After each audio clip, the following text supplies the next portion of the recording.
네, 우선 오늘 컨퍼런스에 와주셔서 감사합니다. 그 저희는 그 Make AI Accessible이란 모토로 2015년부터 현재까지 Backend.AI라는 AI Infrastructure Operating System, 그러니까 리눅스를 마치 프로세스처럼 사용하는 거대한 운영 체계를 만들고 있는 회사입니다. 일단 또 오신 분들도 많기 때문에 와주셔서 감사하고요. RB백 했는데 웰컴백 해주셔서 감사합니다. 저희가 재작년에 처음 오프라인 전용을 행사를 했었고요. 그때는 저희가 AI 전략으로서 슬립스트림 스트래티지라는 얘기를 했었어요. 그게 뭐냐면 빠른 자동차가 있을 때 그 뒤에 바짝 붙은 자동차는 앞에 자동차가 바람의 저항을 받아주기 때문에 상대적으로 적은 연료로 더 멀리 가거나 더 빨리 갈 수 있는 효과를 의미를 합니다. 레이스에서 이런 슬립스트림은 들어가는 비용을 줄여주지만 동시에 기회가 있을 때 내가 이걸 추월할 수 있는 기회를 보는 고급 기술에 해당되기도 하는데요. 그래서 레벨업의 전략은 회사들이 현재 우리가 빅텍들의 자본을 따라갈 수 없는 상황에서는 어떤 경우에 그 빅텍들의 약점을 치고 나갈 수 있게 할 수 있는 기회를 볼 수 있게 하도록 그런 슬립스트림 스트래티지를 통해서 그런 다양한 종류의 서비스들이나 아니면 기술들을 소개를 했었고요. 작년에는 이제 대 AI 시대, AI에 뭐가 있는지 모르고 모두가 달려가던 시대가 이제 거의 끝나고 대항해 시대에 해당되는 대 AI 시대가 끝나고 AI 산업혁명기에 접어들고 있다는 주제로 이런 오프닝을 드렸습니다. 누군가는 당연히 이제 겨우 이제 후추를 막 들고 들어오기 시작했고 후추를 들고 들어왔더니 이미 한쪽에는 운하가 파져 있는 이런 상황이 끊임없이 벌어지고 있었죠. 그리고 누군가는 또 이제 지구가 둥글다는 걸 증명하기 위해 배를 타고 지구를 일주하는 그런 시대가 있었습니다. 마찬가지로 한켠에서는 이제 굉장히 작은 소규모 비즈니스나 소규모 모델을 만들지만 어떤 곳에서는 이미 AI의 파이프라인을 만들고 수익을 올리는 회사들이나 아니면 대규모로 서비스를 글로벌 전개하는 회사들이 있고 또 어떤 곳에서는 그 제너럴 인텔리전스를 목표로 이제 인류의 그 다음의 지성을 만들기 위해서 열심히 항해하는 그런 그룹들도 있죠. 그래서 지난 컨퍼런스 때 그런 말씀을 드렸지만 그 이후 짧지 않은 1년이라는 시간 동안 이 AI 분야에도 그런 산업혁명에 해당되는 변화가 일어났습니다.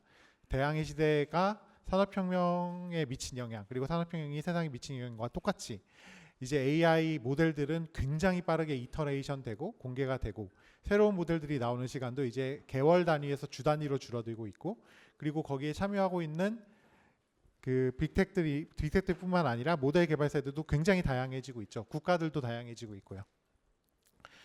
그래서 저희가 2015년 이제 10년 6개월 됐죠. 10년 5개월 전에 이제 AI를 모두에게 닿게 하겠다는 목표로 회사를 시작을 했는데요. 2012년부터는 변화의 흐름과 함께 이런 모든 스케일, 작게는 IoT 디바이스부터 크게는 하이퍼 스케일에 이르기까지의 모든 AI를 운영하고 개발할 수 있도록 지원하겠다는 목표로 현재 매진하고 있습니다. 근데 작년에 이제 말씀을 드렸을 때는 스케일링이나 가속 그리고 인퍼런스를 굉장히 쉽게 만들어 주겠다. 이 각각 말은 어려우니까 하나로 줄이면 AI를 쉽게 만들어 주겠다라는 목표로 시작을 하게 됐었고요. 그래서 이런 통합 엔터프라이즈 솔루션에 대한 얘기를 했었고 그런데 올해는 좀 구체적인 얘기가 아니라 좀 큰 얘기를 짧게 달라는 요청을 주셨었어요. 아무래도 키노트 시간도 짧고 이제 워낙 오늘 할 얘기들이 많은 분들이 많이 주실 것이기 때문에 10주년을 맞은 기념으로 앞으로의 10년이라는 좀 미래의 얘기를 한번 해보면 좋겠다라고 해서 좀 미래의 얘기를 한번 해보려고 합니다. 그러니까 약간 뜬구름 같을 수도 있는 얘기들이에요. 하지만 저희가 10년 전에 창업을 할 때 지금 하던 얘기를 그때 했을 때는 저희가 받았던 대부분의 피드백은 약간 상상하는 것 같다. 공상과학이 아닌가? 뭐 이제 딥러닝이 발전하면은 지식뿐만 아니라 어떤 죄송합니다.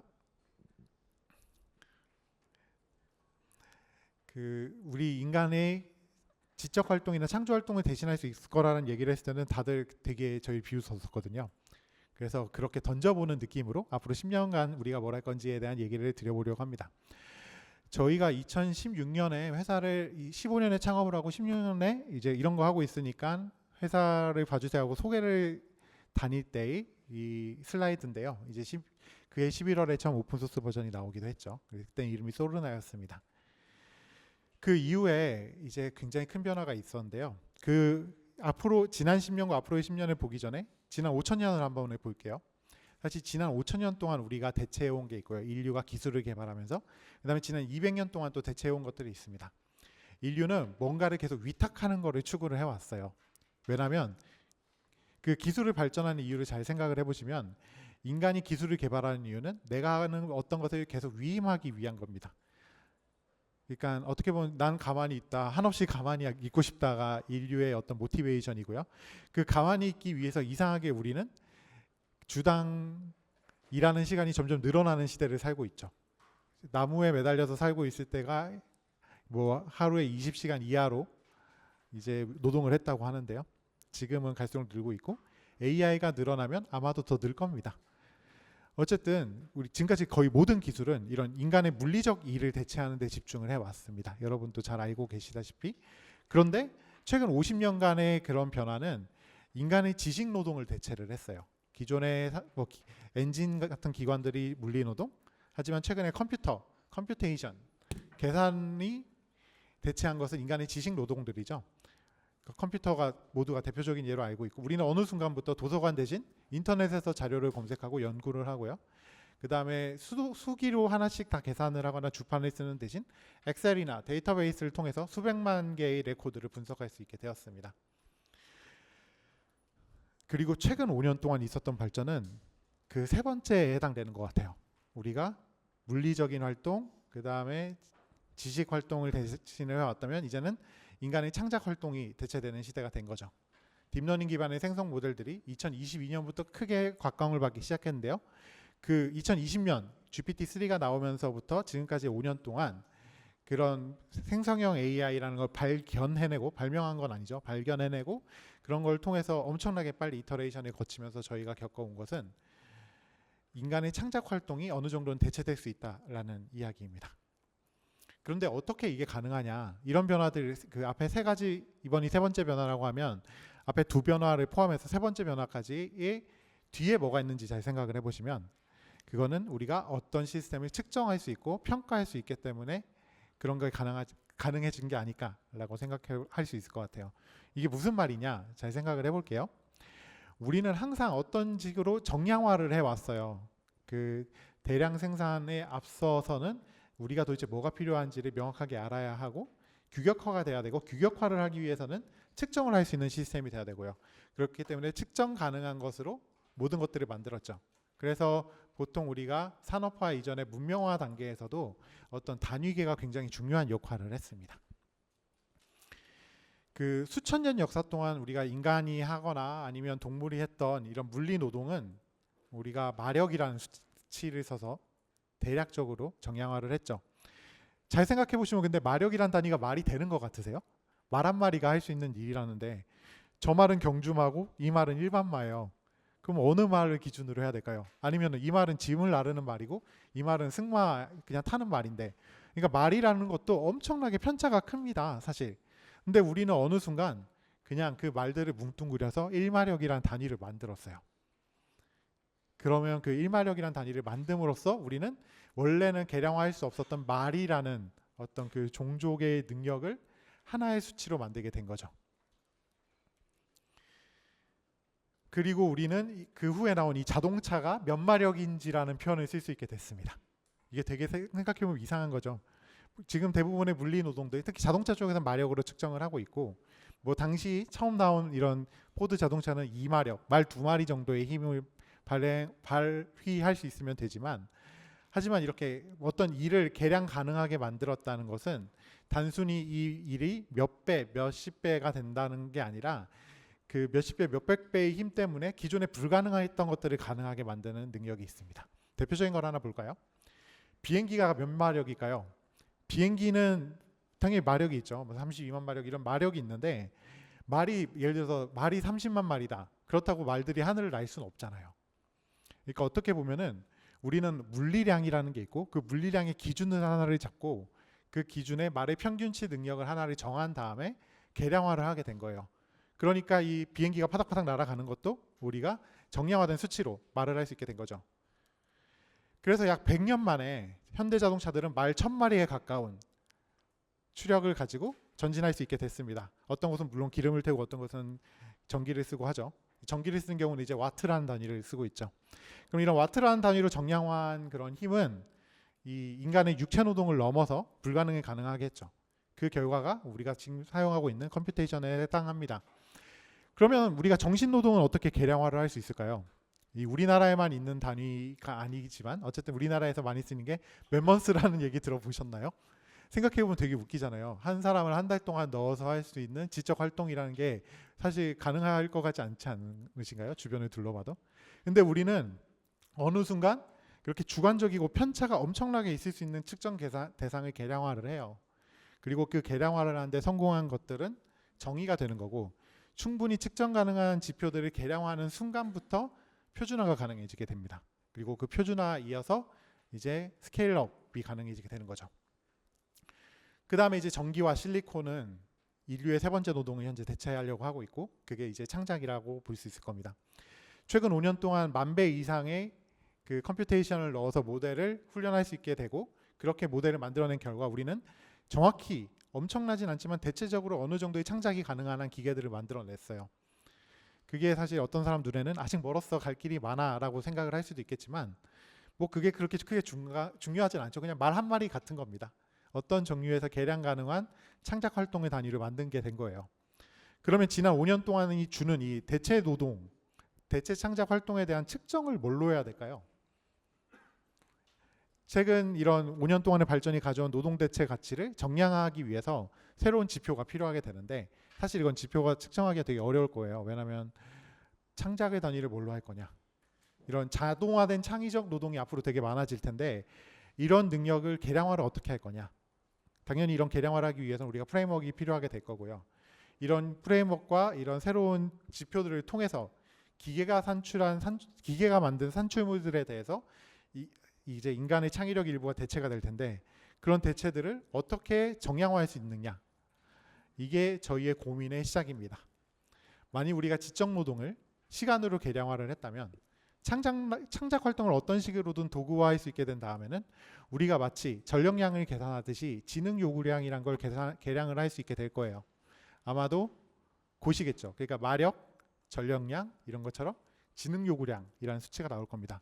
사실 이게 제가 좀 신기하게 들리시겠지만 우리는 되게 일반적으로 알고 있는 거예요. 왜냐하면 우리는 시험을 치잖아요. 수능을 보죠. 학벌을 따지기도 하고 뭐 면접을 보거나 경력을 보기도 합니다. 이런 것들은 사실 이런 지능 요구량에 대한 간접 지표들이에요. 어떤 의미에서 보면.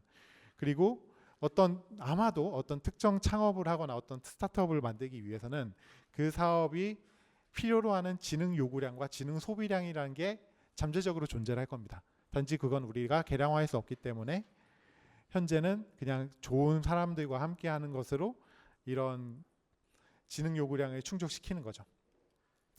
그래서 저희가 앞으로 10년 동안 뭘 할 거냐라고 고민을 했을 때 저희의 대답은 지능 수요를 정량적으로 공급하는 기업으로 한번 변혁을 하면 우리의 미래를 열 수 있을 것 같다라는 생각을 하게 됐어요. 그래서 AI 엔지니어링 시대랑 지능이 이제 인플렉션 포인트를 넘어서 마구 증가하고 있는데, 그렇다면 우리가 Make AI Accessible 그리고 Make AI Scalable 다음으로 해야 되는 것들은 아마도 이런 여러 종류의 단계에 따른, 그러니까 고급, 저급이란 표현은 그렇네요. 다양한 종류의 지능 단계에 따라서 그 지능을 필요로 하는 곳이 얼마나 필요로 하는지 정량화를 하고 그 정량화한 자원을 낮은 가격으로 공급하는 그런 기업이 되어야 되겠다라는 생각을 하고 있습니다. 그래서 우리는 앞으로 10년 동안 지능을 공급하는 회사로 변모하고자 합니다. 굉장히 추상적이죠. 아마도 10년 전에 저희 회사의 설명을 들으신 분들도 마찬가지로 생각을 하셨을 것 같아요.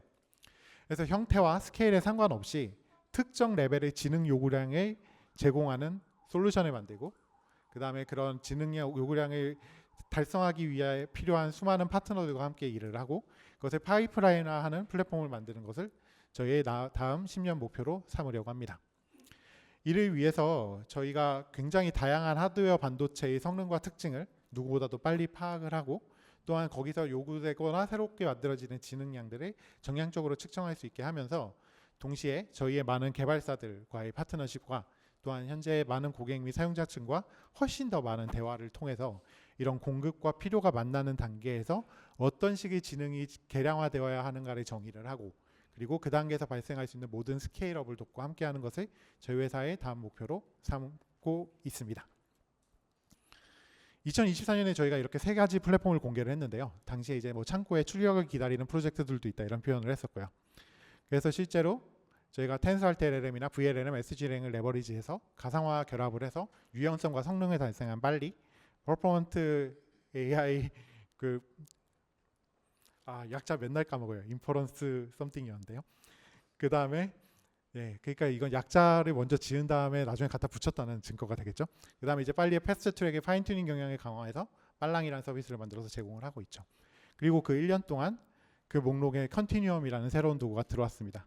클라우드와 온프레미스를 믹싱해서 제공하는 적응형 페이로버 시스템이자 동시에 모델 라우팅 시스템입니다.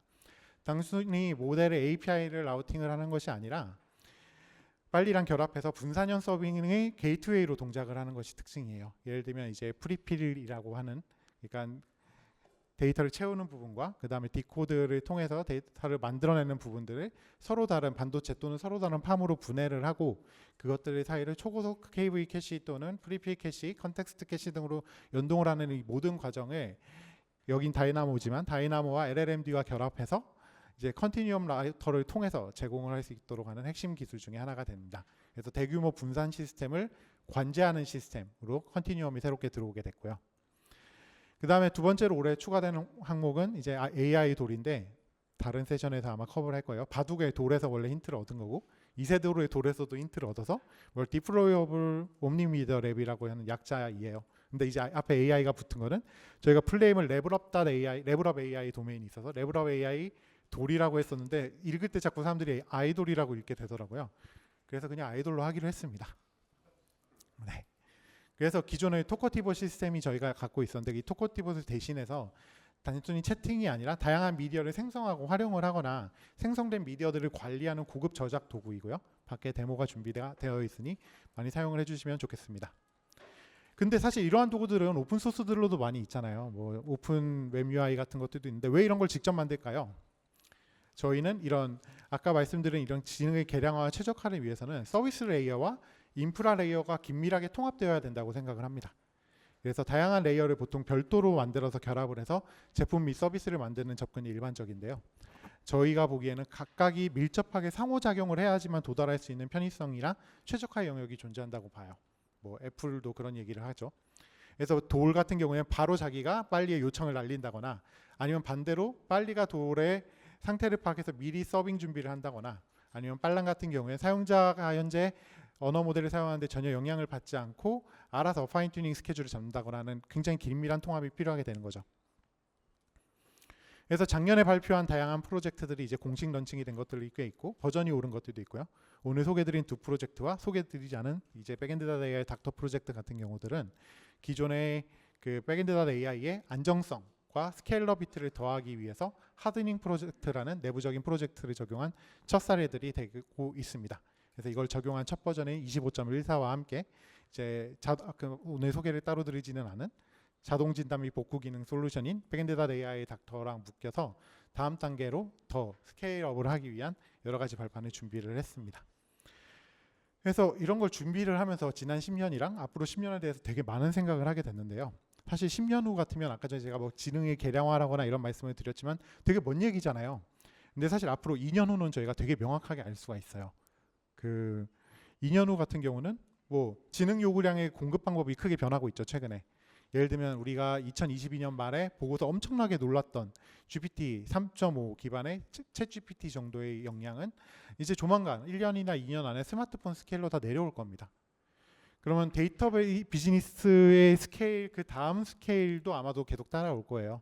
컴포저블 클러스터라거나 조금 더 작은 단계의 인프라스트럭처들이 생기게 될 거고, 아니면 NPU 기반의 다양하게 디플로이드, 그러니까 공급될 수 있는 그런 단위들도 생기게 될 거고요. 그래서 더 큰 쪽, 하이퍼스케일러 쪽으로는 이제 10만 이상의 단위로 계속 올라가고 있지만 또 그 아래로도 계속 확장이 될 겁니다. 그래서 저희는 이런 굉장히 스케일이 다양해지고 플랫폼도 다양해지는 시대에 지능을 개발하고 지능을 공급하고 또 지능을 개량하는 회사가 되기 위해서 앞으로의 새로운 10년을 열어가려고 합니다. 레벨업의 도전을 많이 봐주시면 좋겠고요.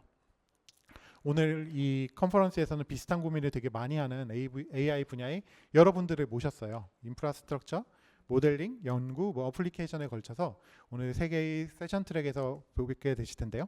이런 최전선에서 일어나는 굉장히 다양한 일들이랑 새로운 경험들을 들으시고 이런 것들을 통해서 옆에 앉아 계신 분들과도 많은 대화를 통해서 이런 경험들을 모아서 이 자리에서 여러분들이 다양한 이야기를 통해서 무엇인가가 새롭게 태어날 수 있으면 그게 꼭 저희와 직접적인 상관이 없는 일이라도 굉장히 행복할 것 같습니다. 다시 한번 와주셔서 반갑고요. 레벨업의 최전선과 AI의 최전선을 오늘 컨퍼런스에서 마음껏 즐겨주시기 바랍니다. 감사합니다.